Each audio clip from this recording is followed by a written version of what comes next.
Hello, and welcome back. Today is still day 12 of my StoWaStarMa video challenge, in which I attempt to make a video every day for the month of January. I took 3 days off, and then I recorded a video earlier today, and so now I'm trying to get caught up a little bit. I will not attempt to make enough videos to cover that whole 3-day span that I missed today, but I am doing an additional video today, and I figure if I do additional ones later, at some point, I can make up what I've lost, and hopefully have a more or less successful month.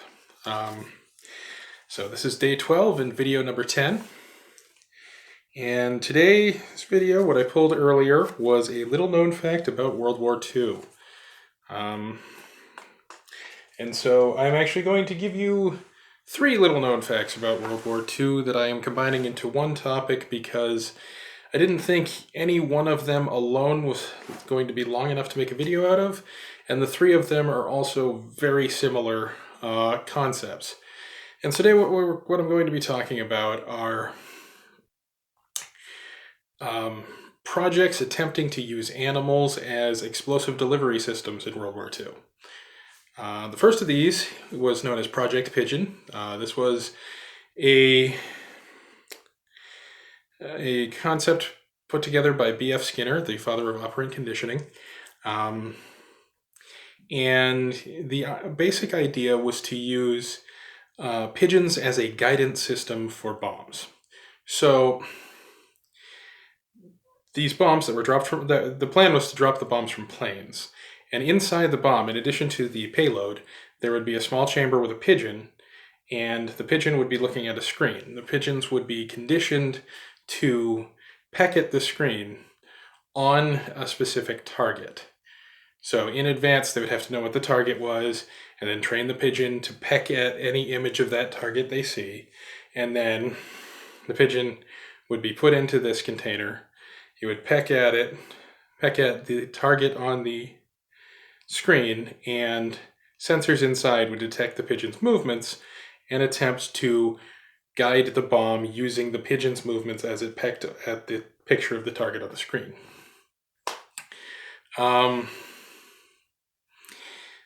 This was not actually used in practice.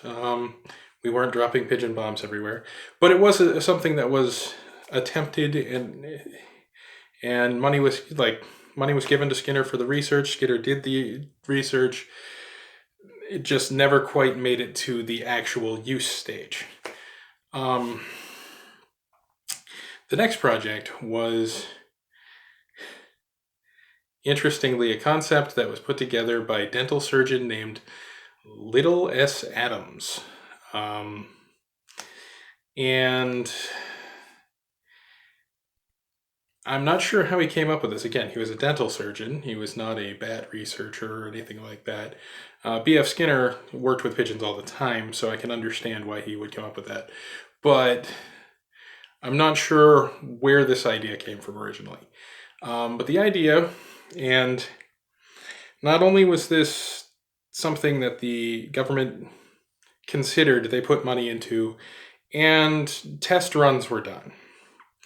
However, it never really was used in the actual theater of war. But essentially,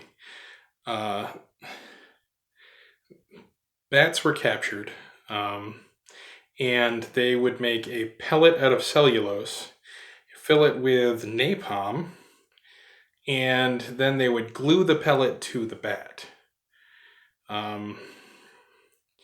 They would then be put into the bomb housing, which would be basically a 5-foot-long cylinder that they would drop out of a plane. A parachute would open. It would come down to the ground, land, and then the sides would open up, releasing all the bats. The bats were cooled in order to induce hibernation, because they wanted them to be asleep until the capsule landed and opened. At which point the very confused bats would release, and as soon as it was daylight, would attempt to seek shelter because they are nocturnal animals.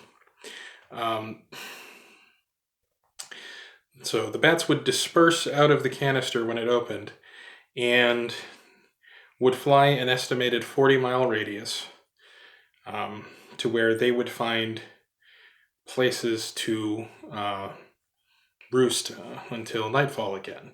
And so they would go, the plan was they would go into attics and the eaves of buildings and, other dark places they could avoid the sunlight until the timer went off, detonating the napalm capsule and setting whatever building they were in on fire. They thought that the chaos that would ensue from simultaneously erupting fires over a 40-mile radius would cause a devastating impact to the infrastructure without having a massive impact on civilian life. It would destroy buildings rather than kill people, was the idea. Obviously, people would die in fires, but they thought that most people would be able to get out before they burned. Again, this was a thing that was never done so in actual practice, so it's hard to say what the numbers would have been in terms of who would have survived and who would have died. However, the idea was destroy as many buildings as possible while killing as few people as possible. And this was, and of course, the psychological effect of that, these fires just erupting everywhere at the same time without anybody knowing what caused it, would have been tremendous. The third animal-based explosive delivery system from World War II that I'm going to talk about are anti-tank dogs. This was an idea that the Soviets originally came up with, and they actually did attempt to use. The United States also began a project doing the same thing, but never actually used it in actual combat. But the idea was that they would train dogs to run under a tank and deposit an explosive and then run back. However, that wasn't working out very well. And so the Soviets then moved to training the dogs to just go under the tank and then blowing up the explosive with the dog still attached.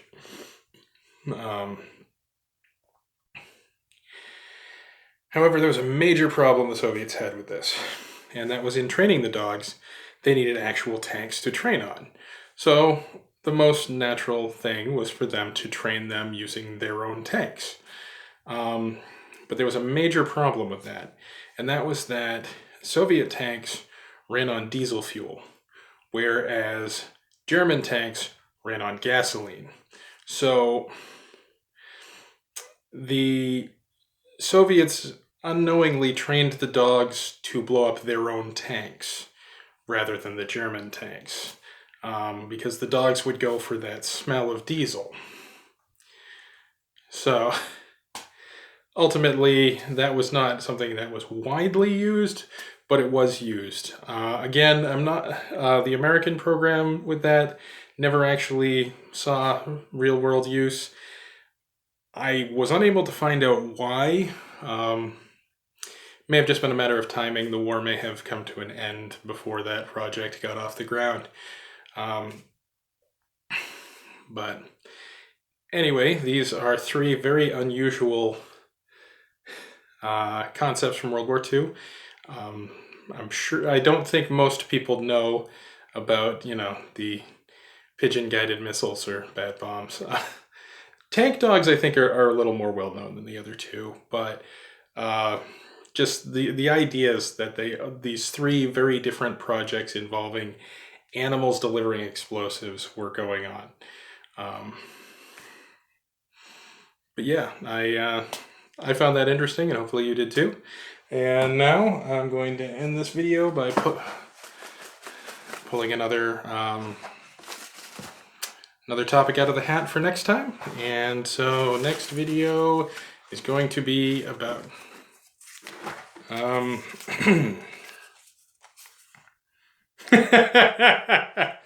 Okay. The Dolly Parton Jolene multiverse. This is actually one of the topics I came up with because I find this amusing. The